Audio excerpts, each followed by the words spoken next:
Всем привет! И вы на канале Ева Котик. И сегодня я вам покажу костер, который мы зажгли. Ух, смотрите, какой огромный костер.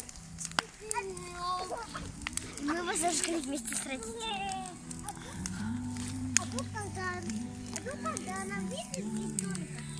И танцы. Так мы поедим ее, запеченную. Ем. Ой. Да, она вкусная. Ее Ты что, не надо. пробовала ни Я разу? все время путаю, блин. Давай. Юна, Давай. Я тоже так умею. И так умею. Вот наш огонь. Давайте кинем туда нет. Мне уже жарко. Круто. Я что-то туда кинул. Бревно.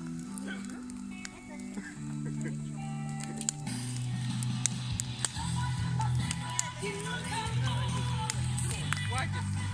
Пускай это Не надо сгорит. бревна, А не то надо, мы уйдем, а им еще караулить до утра. Ребята, кому понравился костер, ставьте лайки, подписывайтесь на канал Ева Котик. Всем пока-пока.